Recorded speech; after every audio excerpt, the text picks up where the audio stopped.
Welcome back to the Paddle and Fin Podcast Network. We're brought to you by Pelican, built tough for all situations. Go to pelican.com. Yak Gadget, for all your fine kayak fishing accessory needs. Go to yakgadget.com. Eastport Marina, on the beautiful shores of Dale Hollow Lake. For all your lodging, kayaking, and fishing needs, go to eastport.info. Now let's get this show started. What's up, guys? You're listening to the final cast again. I'm Brad. I'm Josh. What's up, dude? Not much. You hiatus for you last week. Did you have a good week? Yeah. Well, I mean, I had to do some court stuff, but nothing like major or anything. I'm not in trouble or anything. So, dude, so you've been at it at the shows, seen you get some good pictures. Yeah, it was fun. I mean, went to the yoga poses on kayaks. Yeah. I didn't even know those pictures were taken actually until after the fact. Somebody sent them to me. So, yeah, made me laugh. But yeah, missed you last week though. Yeah, dude. But I mean, you had Matt on. Matt's a good host, right? Yeah, he did a good job. I mean, I was like, I need to find somebody to fill in for Josh. You want to do it? He was like, sure. I've never done it before, so I'm like, yeah, it's easy. Yeah, but that's cool. Yeah. Cool episode planned. We're going to be talking to Jim Van Ryn from Xzone Lures and Rod Glove. Heck yeah! Welcome to the show, Jim. Welcome to the show, Jim. Yeah, hey guys, thanks for having me. No problem, man. This one's actually been a little. It's been in the making for quite some time. I remember talking to Dan Perry, and we were discussing some options for guests on the show, and your name came up, and I think I tried to reach out to you, and I might have either A, had the wrong information, or B, I probably picked the wrong method of communication. But he mentioned try to get you on and talk to you. I know he's a big fan of your lures, and so welcome to the show, man. We're really excited to sit down and talk to you. Yeah, no, thanks for the opportunity, and pleasure to be here. Always great to talk about fishing. Oh yeah, I agree with that. That's why we do it. I mean, it's a break from everyday life, and just get to sit back and talk with my friend Josh about fishing. So it's fun. Yeah. So Jim, we were very interested in reaching out. Like I said, we had talked with Dan about it, and we've talked to other companies, regarding lures and sort of thing. So we were excited to also be able to talk about the Rod Glove. But if you don't mind, do you care to introduce yourself? Let us know how you got into fishing and, any kind of background history. And if you want, we can go into how you got started with Xzone. Yeah, no, that sounds good. Basically how I got started into fishing, like so many people across the nation. I was introduced to it by my dad and my grandfather. And, you kind of get that taste when you're a little kid. For some reason, those memories loom large in your mind. And then, sometimes we leave it for a bit as we're going through school or whatever. We're picking up on other sports, I should say. And then we returned to it later. So it was really probably in my late teens. So I fished all as a kid and into my teens, but it was really in my late teens that I really got excited about bass tournament fishing. And so that, that happened. And then, so I fished quite a bit then. Then the family came along, and sometimes that can interrupt things for a little bit. The one thing I'm finding out about life is I'm 53 now, and it seems like we just go through these times in our life where there's seasons of opportunity to do stuff, and then there's times when it's not quite as easy. But anyways, to kind of summarize all of that, fishing's been a lifelong passion of mine. So I also run another company, a larger company in the irrigation and automation business for the horticulture industry. And so if you can imagine what the rod glove's made out of, as we all know, it's made out of that expandable mesh sleeving. And so we had a job where we were running that we were running a water line through it and a communication cable, and it was all bound up by rod glove material. And the installation went bad. The guys took the stuff back to the shop and they started cutting all the sleeving off. And I said, hey, save me some 6-foot pieces of that. And so they cut it off. They set them aside. I took a tie wrap, bundled up the end, cinched it, and threw them on my rods. And so some guys in my local club started seeing, hey, can you make some of those for me? And not that we were the only ones on the market at the time, but what we were the first ones to do was to make what we call our tapered tip. And so it just nicely tapers down, adds a little bit extra protection for the tip, and it also goes in and out of your rod lockers really nice.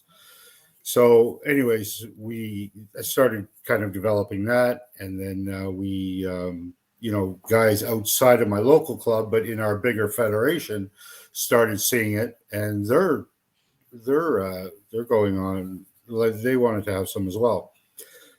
So then, I'm like, there might be a bit of a business here. So, fast forward now 12 years since that happened. So that's kind of the beginnings. And, 12 years later, we're in about 30 different countries and 1,500 retail locations throughout the world. And it's just a lot of fun. We sell a ton of these things. I can't believe that there's that many fishing rods in the world, but obviously there is. And in the circle of people who use them is just constantly expanding, right? If you could imagine, first it was just the diehard tournament guys. Oh, I got to protect my rods and keep them from tangling. And that circle is just growing bigger and bigger and bigger all the time. Yeah. And there's been more and more competitors that have come into the business alongside of us. And there's so many good competitors. And I'm never a guy who hates anybody who's a competitor of mine, right? There's lots of room for all of us, and we all bring a little something different to the market. So, let's enjoy it and work hard.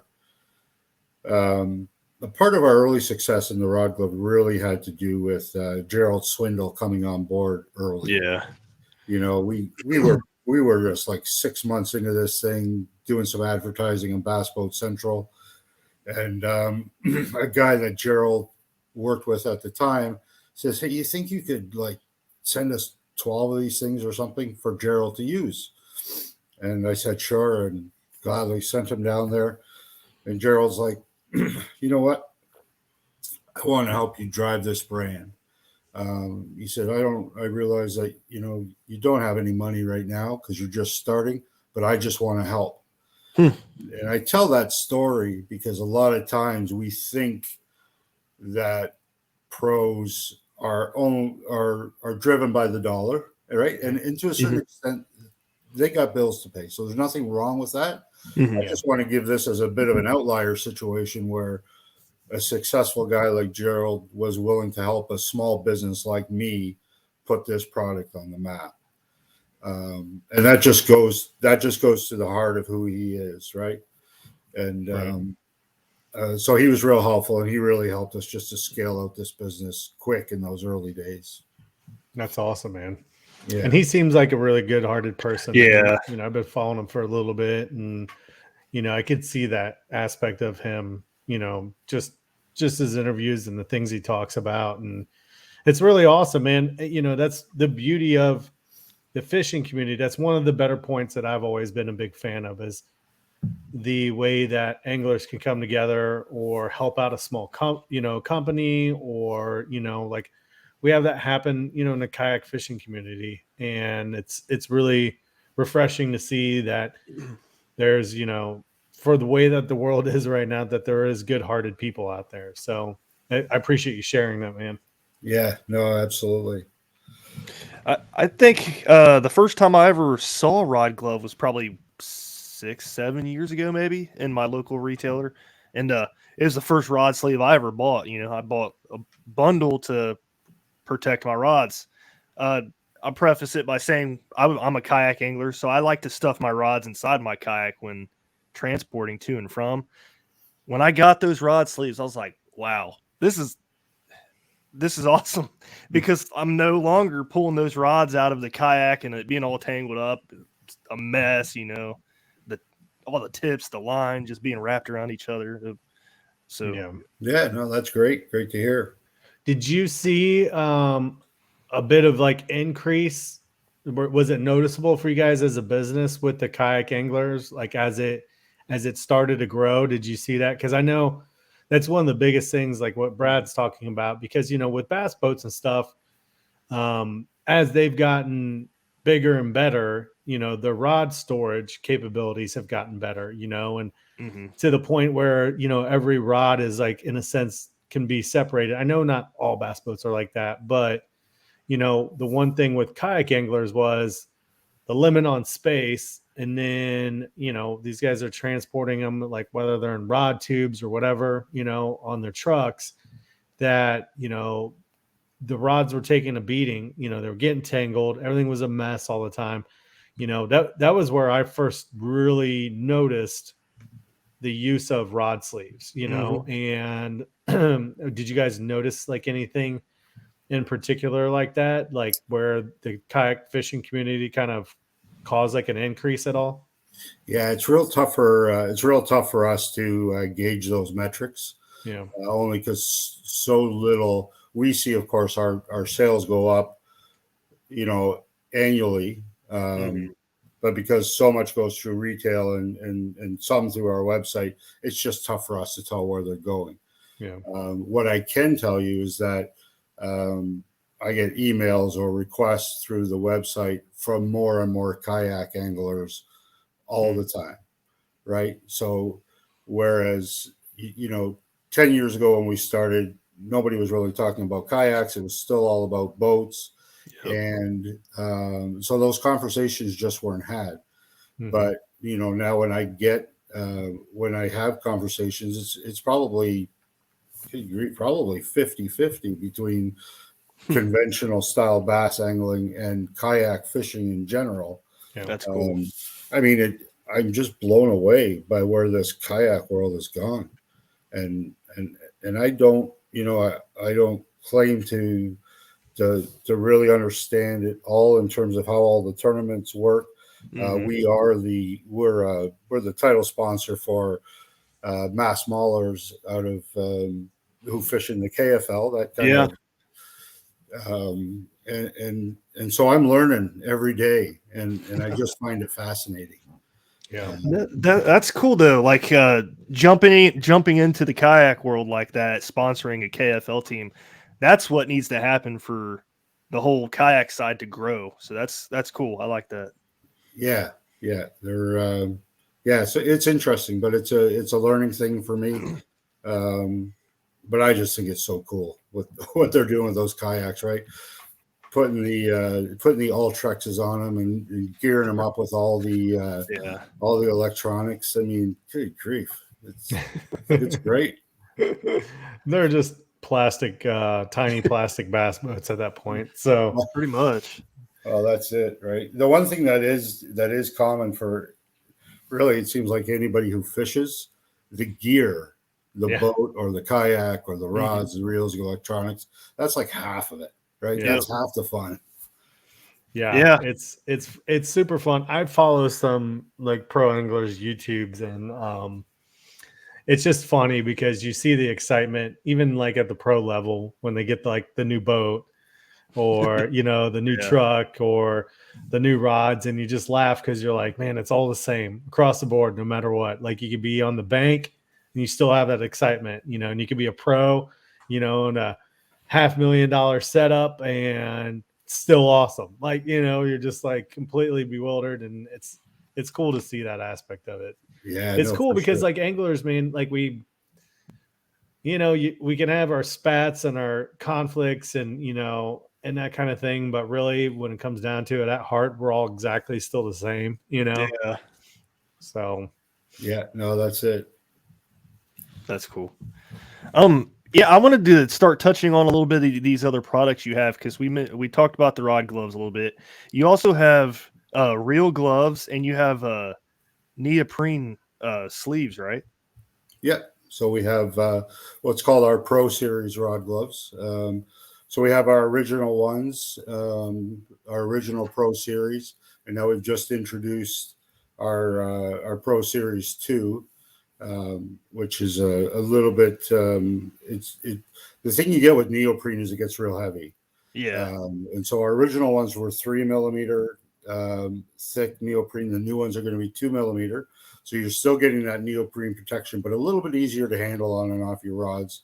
They have a retaining strap and a loop on the top, and so we're pretty excited about that new product as well. And then we have real gloves for both bait casting and spinning rods. They will be. We have a new one for bait casting coming out. The one that we have is a pretty specific fit. It's really for series 200 and below, 200, 150 series. Okay. And they were originally designed to fit in such a way that it wouldn't kink your fluorocarbon. Mm-hmm. So there's a bit of design. The next bait casting one is going to be a little bit more generic and a little bit easier to put on. So yeah, you're kind of looking always to keep it a bit fresh, right? Offer stuff that can bring value to the market and just keep your product line fresh. Yeah, I agree. I saw those neoprene sleeves. I think it was the first ones I've ever seen too, and I'm like, those look interesting. I need to try some of those. Is that what you would recommend for somebody just getting into it, or? Probably not. At the end of the day, the neoprene stuff, so you have a much higher price point. Mm-hmm.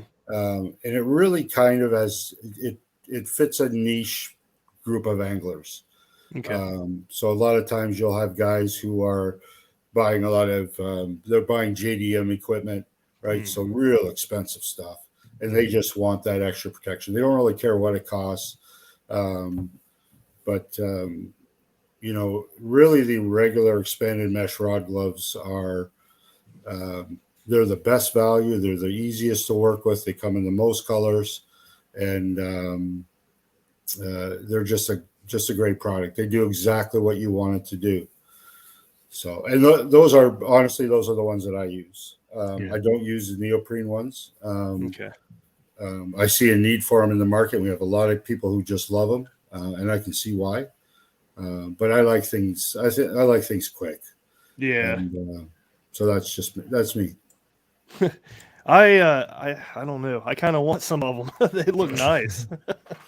I'm a big fan of that neoprene look too, though. Yeah. I should get you down some of our newer ones. Mm-hmm. They're not even on the website yet. Like, we're just working through the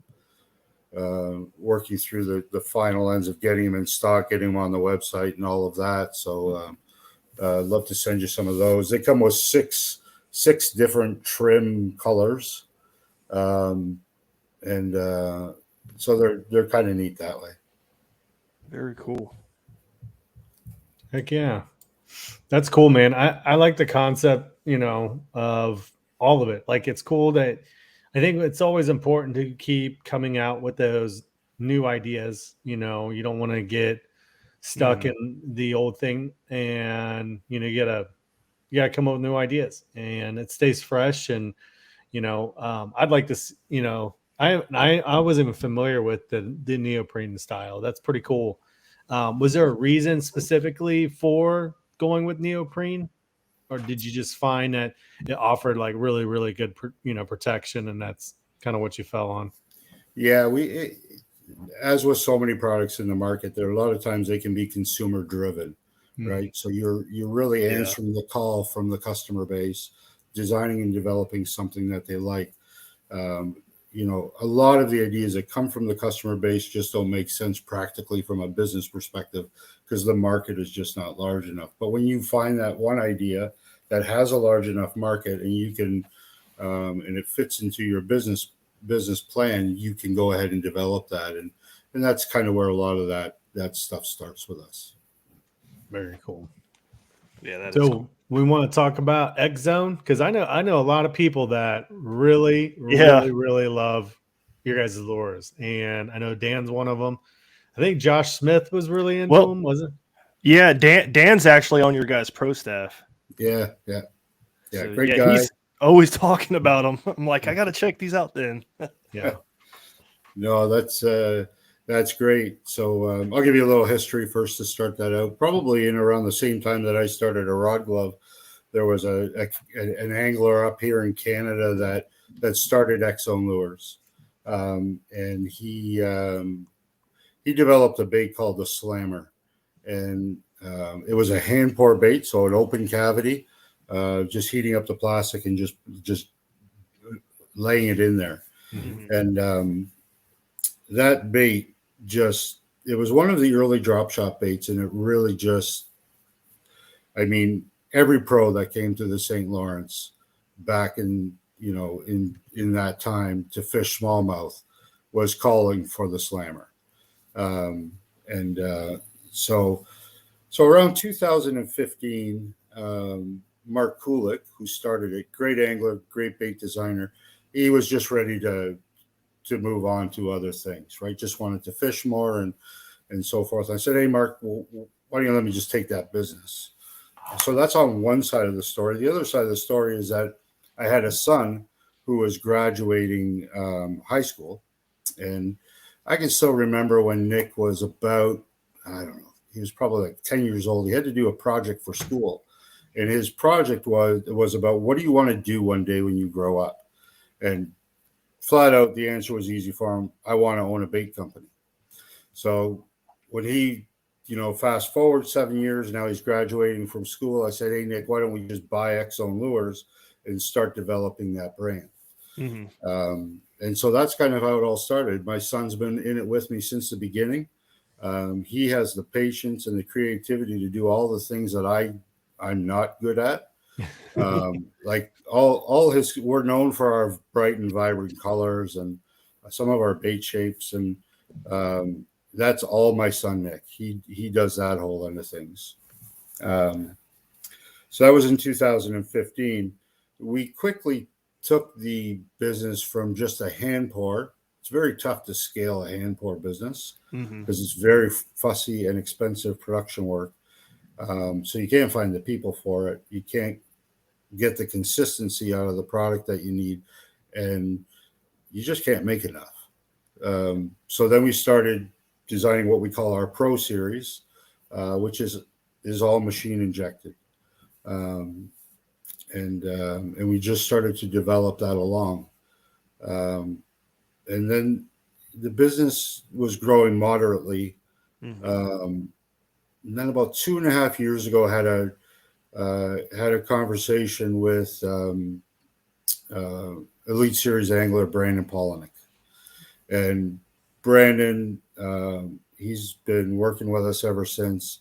And a guy with his level, Brandon's one of those guys who's just miles ahead of so many of the pros in his media content, right? I think he's the only guy who travels full time with a full-time cameraman and an extra boat. Like, he's all in on that end of things. And that really is what has driven a lot of our designs and a lot of our success over the last, let's say, 3 years.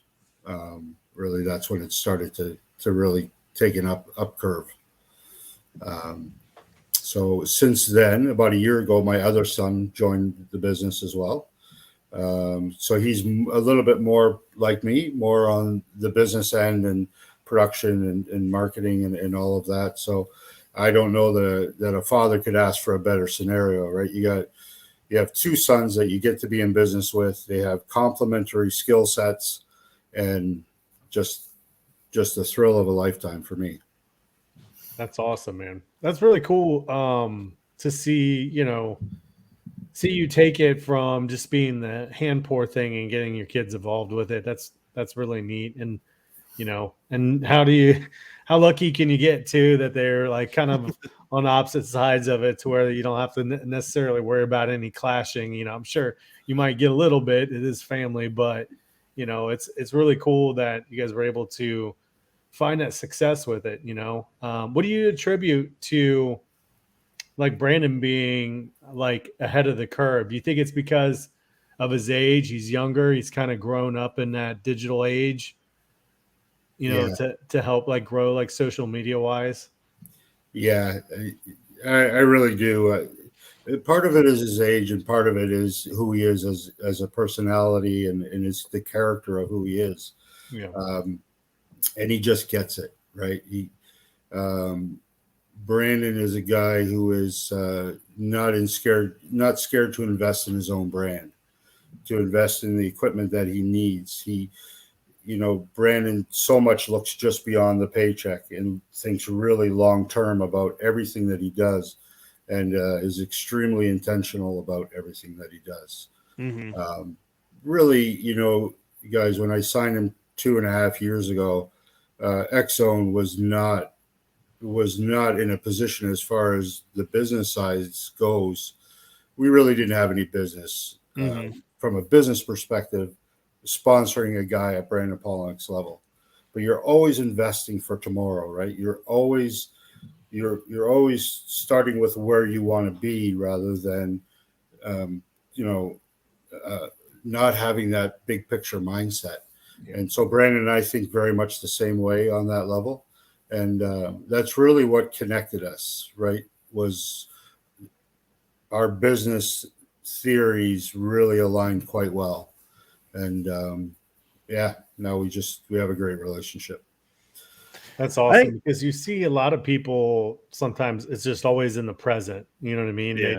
They don't want to take a look at necessarily. It's like, what do you have to offer me like now at this moment, and not necessarily because obviously if if an angler is familiar with who you are as a company and what Rod Glove has done, they would be able to see like, okay, this is Xzone. We can see that same aspect happening in the future, Mm-hmm. So, that's a really cool story. What were you going to say, Brad? I'm sorry, I didn't mean to interrupt. No, I was going to say the same thing. A cool story. Similar to Rod Glove, you had a pro come out and reach out to you. You also had a pro come and reach out to you for Xzone, and it's kind of like elevated you guys. And within the last year and a half, maybe I've heard of. I keep hearing about you guys all the time, and I'm like, where are these guys coming from? So I'm glad you hit that story. That's interesting. Yeah, I know. Thanks for that. And really, at the end of the day, we're a family-based business, and we just work hard, right? Like, I'll tell you, about my two sons that are in it. I have a daughter who's in college down in Texas, and she helps out with the Instagram. And I have my sister who does the bookkeeping, and my wife who runs some of the daily operation stuff. And so there's lots of family involved here. I can tell you without a doubt, in 12 years, we have never, ever had an argument. That's awesome. And that really comes down to just respecting each other and each other's roles, right? Without that respect, we've all heard the horror stories about family businesses. And I'm not trying to make out that we're perfect, but we've been blessed enough that we've been able to complement each other and keep the peace. Yeah, that's awesome. Yeah, that's cool. Go ahead, Josh. No, you're fine, dude. Well, I was just going to get into some of these lures, the designs and everything. They're pretty unique. So when you're doing your molds, do you guys actually make the molds yourself, or somebody make them for you, or how does that work? So we produce all of our baits in-house, and all of our molds get made. They get made out of a business down in Alabama that are they make the machines, they make the molds, they're top notch. So is that something you guys like have a role in, like designing? If something comes back you don't like it, do you get a tinker with it? Yeah, that's definitely what happens. So kind of the way the process goes is you have at the end of the day, you have a big production mold. Okay. So it's going to have anywhere from 25 to 100 cavities in it, depending on the bait shape, how wide it is. But where it all begins is it begins obviously with an idea. And then I start to draw it out on AutoCAD. Okay. And, Brandon and myself and Carl Jacobson, and my boys will start to get involved, and we'll start bouncing around ideas. So finally we get it to a point where we say, okay, this is a bait that we can send in. Then it goes to the mold company, and they'll do a 3D drawing of it for us.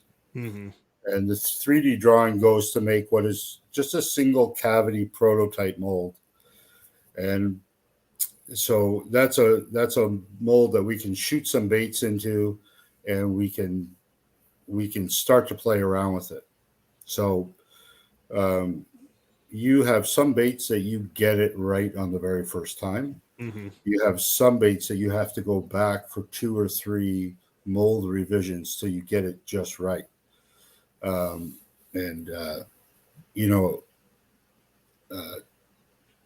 Depending on what the bait is used for. So a bait like that, for instance, classic beaver style bait shape, not a whole lot you can do with it, and not a whole lot of ways you can screw it up, right? It's just it's a good product. But when you get into, a bait that we're going to be releasing here on March 4th called the Hot Shot Minnow, that bait took us well over a year to do, and 3 or 4 revisions just to get it just the way we wanted it. Because it's a drop shot bait, and it has to be, so we're talking finicky smallmouth, right? It's a different thing. So that can be quite a long process. Yeah. What do you find is the kind of number one thing that you guys are coming up with and having to change when it comes to your bait designs? Like, I guess, like, is there like a certain aspect of something that you guys are adding to make it like, your own bait? And then you're like, oh man, every time we try to do this gets to be a pain, because like when you look at the beaver style bait, you'll see the little appendages coming off. Is that something that's difficult, or is it a tail design, that you find gets to be a pain in the butt or something like that? Nothing specifically. Every bait is kind of its own unique thing. When you look at that little beaver bait we had up there, it's got some 3 little side appendages, and that's kind of a marker of what we call our adrenaline series. So everything that's in our adrenaline series has that kind of signature paddles on the side. The one thing that's very important on our baits and has kind of set us apart in the marketplace, well, there's 2 things. We're really known for our vibrant colors. And we achieve vibrant colors because we don't put any cheap fillers in our baits. So it costs us a little bit more money because we're working with all pure virgin material, but your baits don't get cloudy, and it keeps the colors bright. And the other thing that we're noted for is our floating claws and our floating worms. So basically you can take that adrenaline claw that you're looking at right there, and if you rig that on a jig, it will, when that jig falls to the bottom, those claws they'll just sit right up like this, right? And a lot of baits don't have that. They don't have that capability. So every one, even this beaver bait, those appendages all float, like the claws on the front. It costs a little more to make a bait that way, but it's just such a great fish catching thing, right? It's the difference between having a chunk of plastic just dead falling to the base of the lake to one that's kind of up and alive. And so that's we're proud of that part of our baits. Yeah, and I know exactly what you're saying. I've used other various products where they're supposed to stand up like that, but they'll just lay down on the ground, I mean, just playing around with it. And then there's other baits out there that stand up like they're supposed to, but Is that do you guys put salt in your baits? Is that what causes that reaction? Yeah, so we have we do have salt in some of our baits, and in some of them there's other portions of or levels of salt. So, for instance, when you have a stick bait, which we call our true center stick, which is just a Senko style bait, that you need a lot of salt in because it's all about the fall rate, right?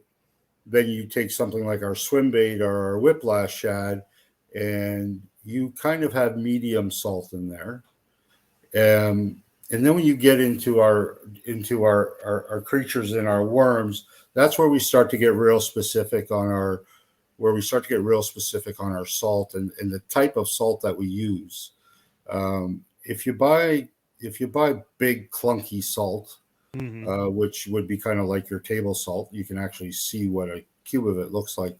You start to have some problems with distribution throughout that bait, because every piece represents a bigger and bigger portion of the whole.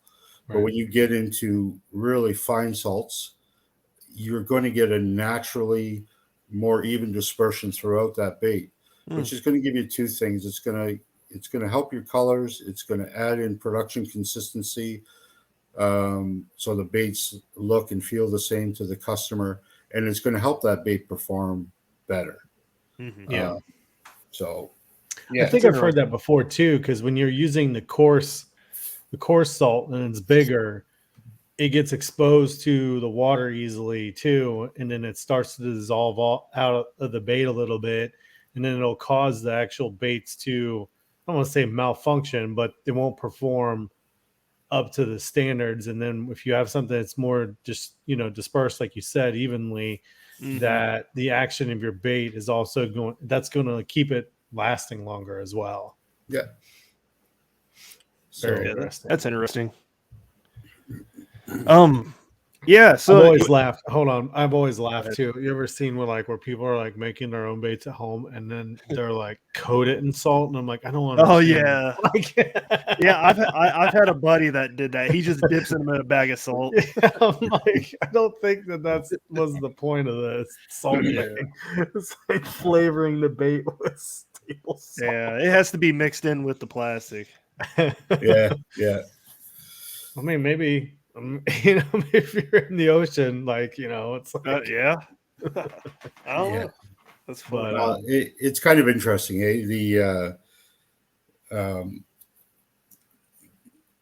It's been thought of for so long that salt that salt is great additive because it makes fish hold on, and there is an element where that's true, but one of the real reasons that there's a lot of salt in baits is because salt is cheap.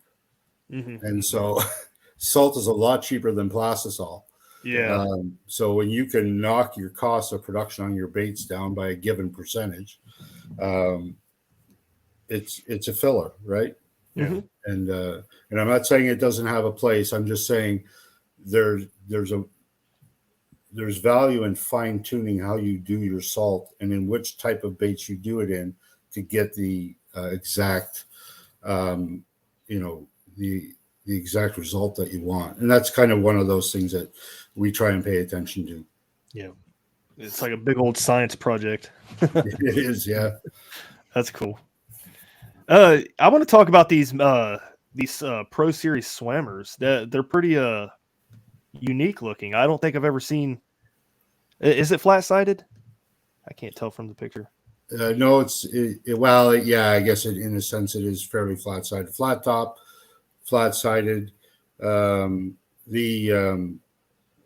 secret to those swammers, and we call them kind of dual action swim baits. They first of all three sizes they all have three different kinds of tails.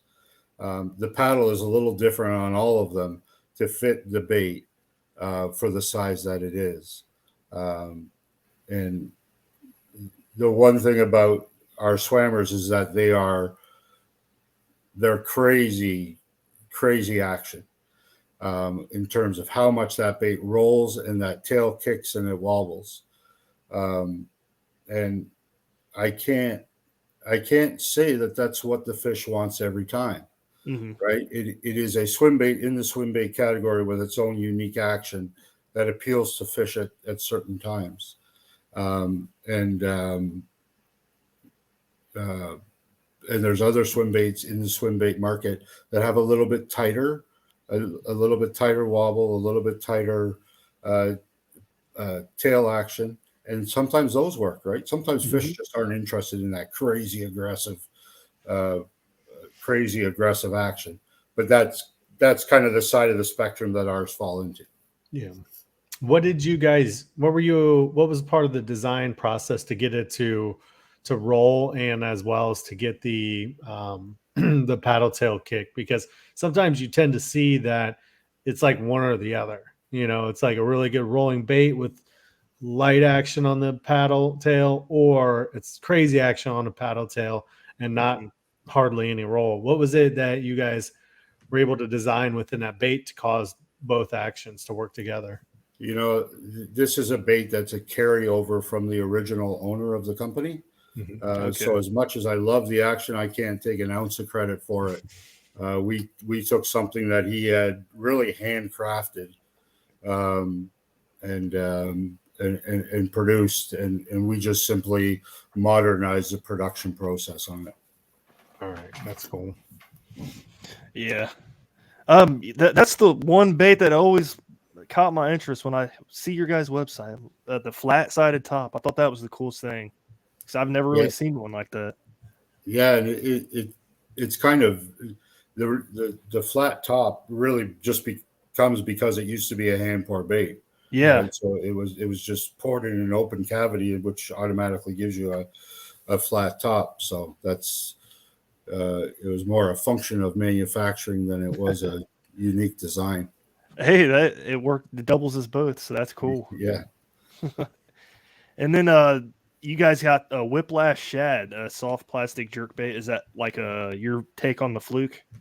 Yep, it is, and it's. I can tell you right now, without a doubt, that is our most underrated bait that we have. Guys who buy it know it, but that straight tail that goes a little bit longer than everybody else's, it just creates crazy action. A lot of swing in it. Oh, it's great. But it's one of those kind of classic style baits where you're dealing with a lot of those old Southern name bait companies like Zoom. And it's just so tough to get a piece of that market. Yeah. Because the guys who have tried it, they know it, they love it. But there's just certain bait shapes in this industry that are you have to have them in your lineup, but they're never going to hit a home run because of those old established bait brands who already have it, right? Yeah. So you think of the Beaver style bait from Reaction Innovations. You think of the Senko from Yamamoto. You think of the Fluke from Zoom, right? These are all baits that, I mean, we're not talking one generation of people who have fished them. We're talking 2 generations of people who have fished them. So we do our best to make ours a little bit unique. But that is a bait that's quite underrated, and love for more people to try it. I mean, I think the important thing is that, when you have a company, is how do you set yourself apart? And then also, like, I've bought baits from some of the, I'm not going to point out specific names, but there's something that I like about the bait. I like the action about it, but then I have this issue with it, and then I end up having to buy, either more of it or have to go with someone else. And when I say buy more of it, I don't mean like, oh, I, ran through them. I mean, like, something's happened. Like, one thing that I used to do, especially when I was a kayak angler, is I would store my baits together. So if I bought a bunch of different flukes and colors, I would throw them in one bag, because I got tired of trying to figure out space wise how to carry, 6 bags of individual plastics. Right. And that was something I started getting really frustrated with, was, my colors bleeding out of my plastic, and then I would get this, Frankenstein colored bait, and not to downplay, the shit works sometimes too. Like I'd be like, oh, dude, that actually looks pretty good, But 9 times out of 10, it looked like a funky green pumpkin, and that got to be frustrating because I'm like, I like this. I like the ability to have the different colors, but I just don't have the space to sit there. And so I would just cram them into a baggie. And it sucks to do that, but I'm like, it kind of has to happen. Yeah. I have a big swim bait problem. Like I love swim baits. It's my favorite thing. And I will buy packages and packages and packages and just dump them in a Ziploc bag and take it with me because I'm like, I was a big, and I still am, big Kitech fan, right? And I'm like, the plastic that those things come in is bulky as hell. It's like, it just takes up so much space. And I'm like, oh, this is a pain in the butt. So I started, throwing those in. Now, luckily those don't bleed, but there's some other brands that I have bought, especially with flukes that just bleed awful. And it's not just the fluke, like it's all their baits, and I'm like, that's frustrating, because you're like, you've spent, how much, we all know how much fishing can be, ungodly amounts of money on having, 5 different colors of a specific, plastic, but, just to have it do that, and I don't know. It's just, I think when you find companies that kind of take that extra little effort like Xzone does to keep things like that from happening, to, don't cut the corners. I'm always willing to pay a couple extra dollars for a pack, as long as I know it's going to perform, it's going to last. I don't have to worry about it bleeding its colors out. I mean, it's the same thing we've talked about with Z-Man. Love their products. Can't stand the fact that though it wants to react with every plastic around it, it's but I mean, it comes with the territory with it, so yeah. No, that's right. And baits are really, their baits are like anything else. Basically you have various different categories of, you've got your economy based baits, you got your mid-level baits, and you got your high-level baits. It's always been our goal to participate in the mid-level price market with an exceptional quality product. Sometimes we get it dead on and a bait just clicks, and other times we don't gain as much of the market as we would like to. But that's kind of our goal. That's who we've identified ourselves, who we are. And there's a lot of great brands right in that kind of middle price category part of the market, right? Moving on to tungsten. Well, unless you have any other questions, Josh, on the plastics or anything, but I'm good. You guys offer tungsten as well, which I didn't know that until just now. Is that how do you guys get your tungsten, and is it like 97% like everybody else's? Yeah, so it's 97% pure tungsten. Yeah, how do we fit in that market? It's been a market that I've been interested in for a long time. I'm interested to sell tungsten, but I'm not interested to be known as a tungsten company, right? So it's a nice add-on for us, and we're enjoying just exploring that market. Again, it's about getting a quality product out to the customer at a quality price, and when you already have access to the market through distribution and retailer base and all of that, it was a pretty natural add-on for us. Yeah. And I mean, I think every day there's a new tungsten company on the market.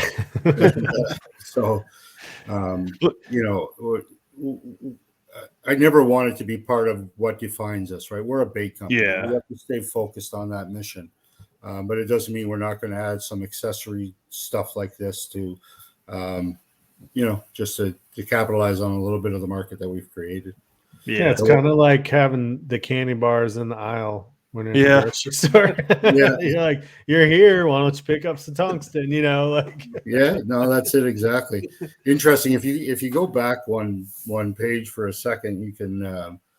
I'll show you a product that's been kind of crazy, and that's those arrowhead weights in the low. Oh yeah, in that side there. Yeah, they've been crazy. You know, I said to my sons, I said, oh, I ordered some of those, and they're like, oh, Dad, you don't know what you're talking about. They're never going to sell. I mean, we just sold through those things in no time, right? Because they fit so perfectly on a creature style bait, a beaver style bait, and you can it skip doesn't look very it doesn't well, right? Yeah, I heard they skip good. I heard they punch well too, and then it's like you said, it's not going to take away from that tail, from that look with just a big clunky bullet style weight or whatever on the end of it. So yeah, so that's been fun. Yeah, and your tungsten weights are like pretty good price too. I mean, a lot. It's at least $2 cheaper than some of the stuff I've seen in stores here.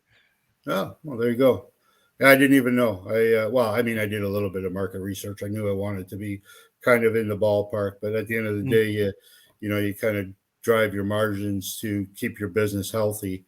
And really, everybody who's buying tungsten, it all comes out of China because you can't afford to make it here. Yeah. Right? Tungsten is the hardest metal on earth. It doesn't melt till well over 6,000 degrees. So really what China is exporting is they're exporting energy, right? Because that's where the raw material is small compared to the cost that it takes to process such a hard metal. Yeah. And it's just something we can't do here, right? Our costs are too high. Yeah. Well, and we care a little bit about the environment here, which they don't care so much about in China. So just ramp up the coal things and away we go. But yeah, that's cool. Josh, is there anything else you want to hit on? No, man, I think we covered it pretty much all. Was there anything, Jim, that you wanted to talk about? Anything additional? No, I think we covered a lot. I really thank you guys for having me on the show and being able to connect with your viewers and listeners. And keep up the great work. You guys are doing a nice job. You as well, man. I wish you guys continued success. It'll be interesting and fun and exciting to see what else you guys are coming up with. So keep up the good work, and congratulations on the family business. It's really, it's really good to see that, the success that you guys are having, and I hope it continues for a very long time. Well, thanks very much. I appreciate it. With that said, good show. I enjoyed it. We will catch you guys next week, and everybody have a good one. Thank you.